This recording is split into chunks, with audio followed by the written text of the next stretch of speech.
Bueno, entonces continuemos con la configuración del filtro como tal, teniendo en cuenta pues la gráfica, lo que nos está arrojando. ¿Ok? Mm, en esta ocasión pues tenemos nuestra banda de interés, entonces será acá 2400 dijimos, porque es la banda ISM. Ajustemos también el final de la banda que sea 2483.5. Y fíjense que él automáticamente me arroja el parámetro F0 que corresponde a la frecuencia de operación, ¿sí? Que es 2441.75 MHz y el ancho de banda, pues que es 83.5 MHz. Si nosotros damos clic acá en Narrowband, podemos ver pues al detalle la banda que nos interesa, ¿sí? Y pues en ese acercamiento podemos volver a hacer el análisis del cual ya hemos hablado. Fíjense ustedes que está centrado en 2441.5. Fíjense que la línea roja que representaría en este caso el parámetro S21 está en cero, lo que indica que ahí el filtro está, eh, la señal puede pasar por el filtro, ¿sí? Pues en eso consiste nuestro pasabanda, y la línea que está en azul, que sería el parámetro S11, quiere decir que no está, que el filtro no está reflejando como tal, ¿cierto? Si no está reflejando es porque la señal está logrando pasar a través de él. Vemos acá en estas bandas acá laterales, el comportamiento cambia por completo, ¿sí? Entonces acá pues no está reflejando todo, acá pues no está transmitiendo. Entonces esa es un poco nuestra manera de analizar. Nosotros podemos colocar varios órdenes del filtro, ¿sí? Entonces eso va a redundar en cierta complejidad también en el número de secciones o etapas que van a conformar el filtro. Entonces si nosotros quisiéramos reducir la complejidad, pues podemos utilizar el mínimo valor posible. Y fíjense que acá me dice, mire, puede estar entre 3 y 11. Entonces la vamos a colocar acá 3. ¿Listo? Cuando le coloco 3, la respuesta automáticamente cambia, ¿no? Fíjense ustedes, lo voy a repetir acá, estaba en 5. Uy, perdón. Estaba en 5.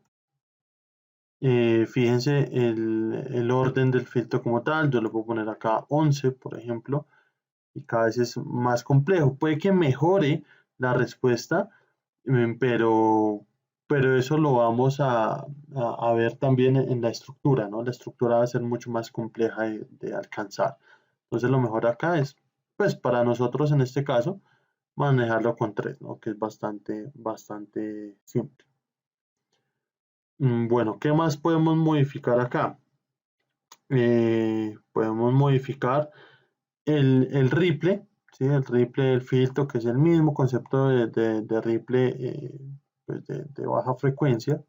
Entonces lo podemos relajar un poco para que sea más, pues para que las dimensiones del filtro sean más alcanzables sin necesidad de entrar pues en fabricaciones complejas. Entonces lo vamos a dejar en 0.5. Fíjense que claro, se reduce aquí el nivel de potencia, como lo explicamos en el tutorial de parámetros S, pues no es lo ideal, ¿cierto?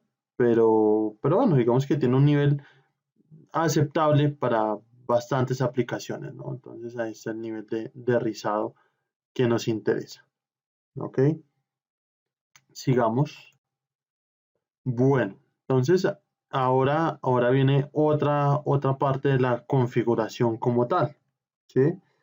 Y es que el asistente nos va a preguntar por algunas de las características del sustrato, ¿sí? Entonces, si ustedes se dan cuenta, en esta imagen se describe qué es cada una de las variables. Entonces, H, ¿qué es H? Por ejemplo, H es la altura del sustrato, ¿sí? Entonces, ¿qué material voy a usar y con qué altura lo voy a colocar? el, la altura del conductor, ¿sí? Entonces, si voy a utilizar cobre, bueno, ¿cuántos milímetros o cuántas micras va a medir ese cobre? Lo mismo, pues si tiene alguna cubierta, Entonces ahí también nos lo pregunta, la frecuencia también nos la pregunta. Entonces estos parámetros también los debemos utilizar o configurar nosotros. Vamos a comenzar acá por revisar las unidades.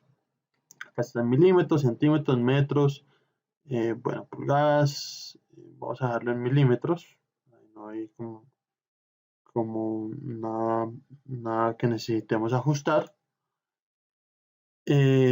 Y pues vayamos introduciendo los parámetros del laminado. Como nuestra idea es hacerlo en FR4 porque es muy barato, obviamente es un sustrato bastante regular, pero pues lo compensa con que es muy barato, entonces pues nos puede llegar a servir. Entonces la permitida relativa del sustrato es 4.4, colocar acá 4.4.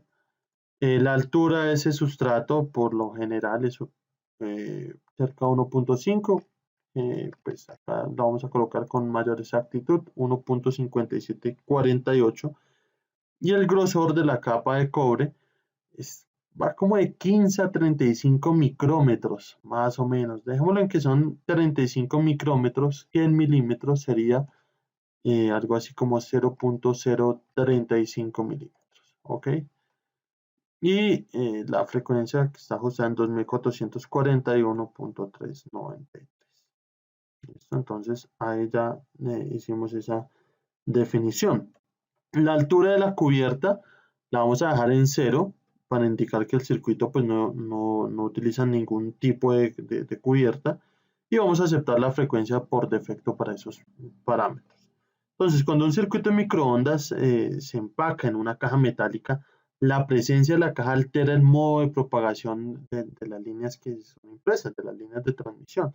Y ese parámetro, cover height, que vamos a dejar en 0, pues corresponde a esa altura de la caja. Entonces aquí el software nos permite simular eso, pero pues en este caso, como no es nuestra intención, no lo vamos a hacer.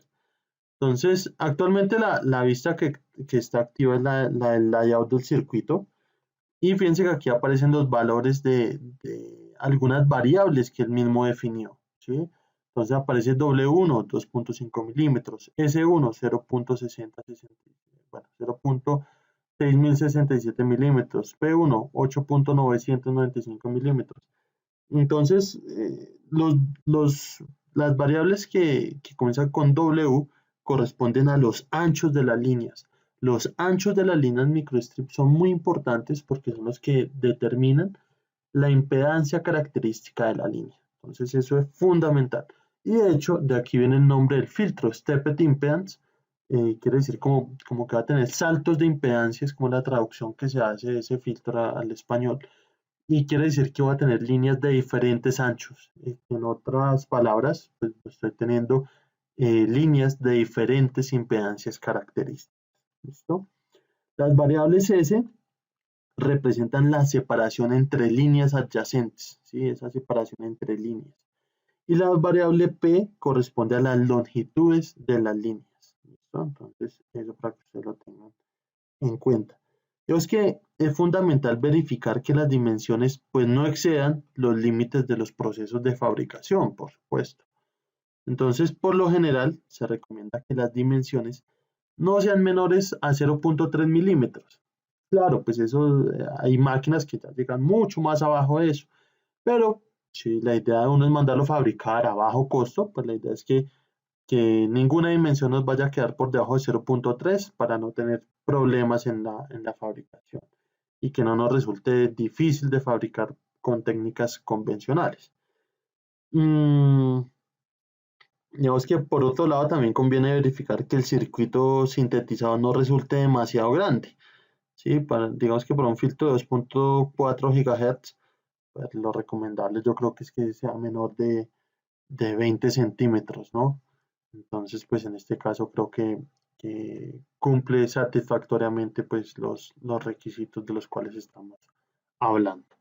¿Listo? Pero sí son cosas que debemos tener en cuenta para evitar, pues para evitar contratiempos, ¿no? Por supuesto. Bueno, pues en este caso las dimensiones cumplen con los criterios que acabo de mencionar. Cambiémoslo a la vista del esquemático. ¿sí? Entonces ustedes van a ver acá las diferentes impedancias características, 66.45 ohmios, 40.23 ohmios, 40 ohmios, cada una de las líneas, pues acá aparece su impedancia característica. Bueno, eso es importante, pues, que lo conozcamos. Digamos que con este botón sacamos o desplegamos la relación de los parámetros de cada línea. Ustedes pueden ver ahí diferentes parámetros, nuevamente las impedancias características. Eso también es fundamental. ¿Qué más podemos ver acá? Bueno, si nos vamos acá a la regla, podemos ver pues una lista de las dimensiones de los componentes del filtro, ¿sí? Todo eso son datos relevantes como tal. Acá abajo podemos ver cada una de las variables que se utilizaron. Entonces, pues más adelante uno puede echar mano de ellas para hacer alguna modificación, ¿no? Que es importante también que lo sepamos hacer. ¿Listo? Eso es. Eh, Digámoslo, creo que ya en siguiente.